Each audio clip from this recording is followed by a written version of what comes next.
इस पृथ्वी की रचना के पहले परमेश्वर पिता ने सर्वप्रथम स्वर्ग में दूतों की रचना की और इन्हें 4 भागों में बांटा गया, क्योंकि उसी में सारी वस्तुओं की सृष्टि हुई। स्वर्ग की हो अथवा पृथ्वी की, देखी या अनदेखी, क्या सिंहासन, क्या प्रभुताएं, क्या प्रधानताएं, क्या अधिकार, सारी वस्तुएं उसी के द्वारा और उसी के लिए सृजी गई है। कुलुस्सियों 1 अध्याय उसका 16 पद में। सो दूतों को सिंहासन, प्रभुताएं, प्रधानताएं और अधिकार देकर प्रभु ने उन्हें स्वर्ग में रखा। प्रभु ने इन दूतों को शिक्षा दी जिससे कि वे स्वतंत्र रूप से कार्य कर सके। स्वर्गदूत परमेश्वर की सिद्ध रचना थी जिसे प्रभु ने आत्मा की परिपूर्णता में बनाया। इसके पास शरीर, आत्मा और प्राण है। तू तो उत्तम से उत्तम है, तू बुद्धि से भरपूर और सर्वांग सुंदर है। तू परमेश्वर की अदन नामवारी में था। यह हिजकेल 28 का 12 में। स्वर्ग का कार्य बहुत अच्छी तरह से चल रहा था। प्रभु परमेश्वर ने बताया कि एक बार वह उनकी परीक्षा लेगा जिससे कि वह उनके कार्य और आचरण को देख सके और वह इन दूतों को सेवकाई करने का भार सौंप सके कि वो परमेश्वर की आने वाली सृष्टि मानव जाति की सेवा कर सके।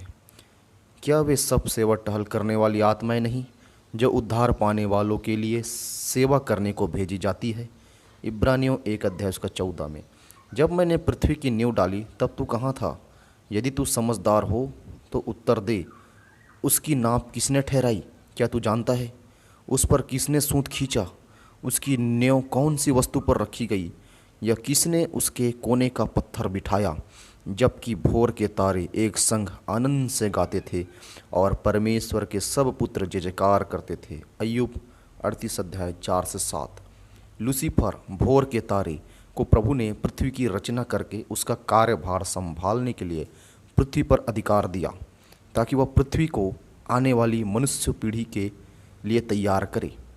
मैंने पृथ्वी को देखा, वह सूनी और सुनसान पड़ी थी और आकाश को उसमें कोई ज्योति नहीं थी।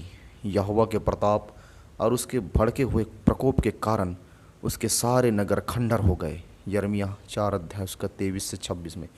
क्योंकि यहोवा जो आकाश का सृजनहार है वही परमेश्वर है। उसी ने पृथ्वी को रचा और बनाया। उसी ने उसको स्थिर भी किया।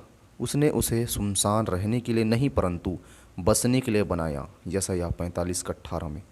प्रभु परमेश्वर ने उन्हें बताया कि मैं मिट्टी के द्वारा मनुष्य की रचना करूंगा और मनुष्य को मैं स्वर्गदूतों से भी ऊंचा स्तर का बनाऊंगा और इन मनुष्यों की सेवा तुम्हें करनी पड़ेगी। इस बात को परमेश्वर ने उन्हें बताकर उनकी परीक्षा ली कि देखें यह क्या करेंगे। 1/3 स्वर्गदूत लूसीफर के साथ परमेश्वर की इस योजना से प्रसन्न नहीं हुए, परंतु 2/3 स्वर्गदूत परमेश्वर की योजना से अति प्रसन्न हुए। जिन्होंने परमेश्वर की योजना का विरोध किया, ऐसे स्वर्गदूत को उनके सिंहासन सहित नीचे गिरा दिया गया और उनके लिए अधोलोक तैयार किया गया। तब वह बाईं ओर वालों से कहेगा, हे लोगों, मेरे सामने से उस अनंत आग में चले जाओ जो शैतान और उसके दूतों के लिए तैयार की गई है। मत्ती 25 का 41 में।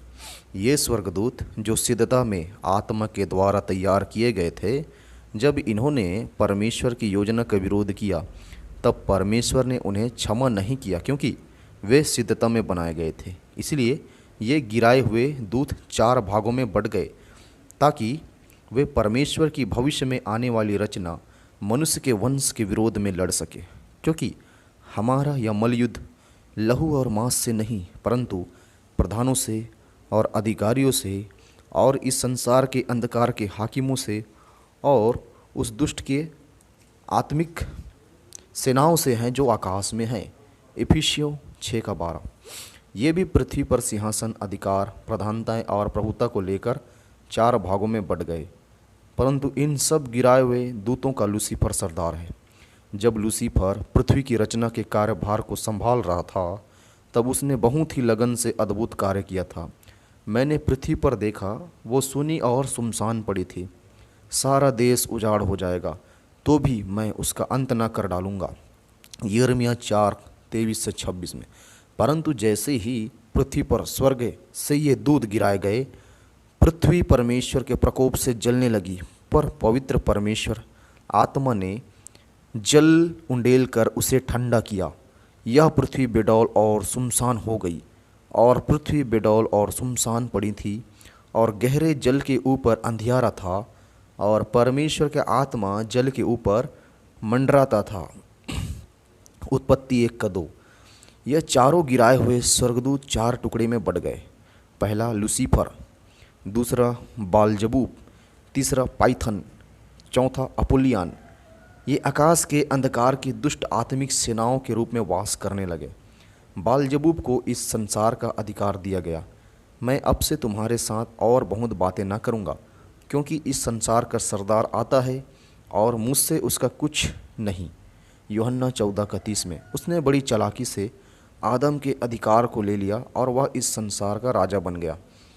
इसके अधीनस्थ दूसरे दूत सारे देशों, शहर, गांव और राज्यों में जाकर उन स्थानों पर राज्य कर रहे हैं।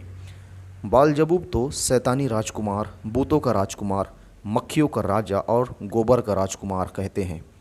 यह बालजबूब और इसके सहायक लूसीफर से मिल गए और उन्होंने एक बड़ी योजना बना ली कि वह परमेश्वर की योजना के अनुसार आदम की उन सुविधाओं को उससे छीन ले। प्रभु ने आदम को पहला अनंत जीवन, दूसरा सहभागिता, तीसरा परमेश्वर का स्वरूप, चौथा अधिकार, पांचवा महिमा, छठवां अमरता और सातवां वारिस होने के लिए तैयार कर रहा था।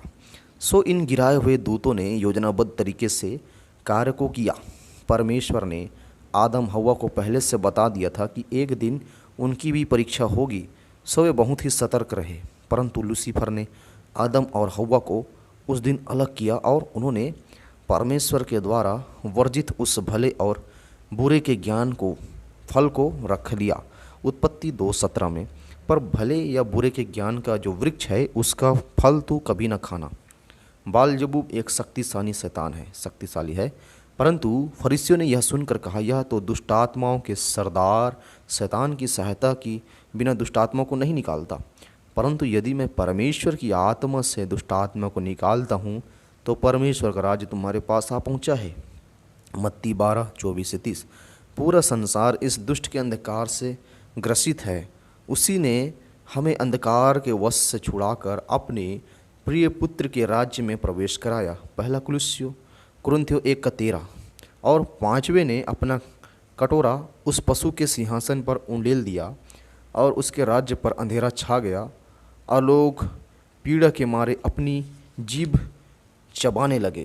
प्रकाशित वाक्य 6 अध्याय उसका 16 का 10। प्रकाशित वाक्य 16 का 10 में।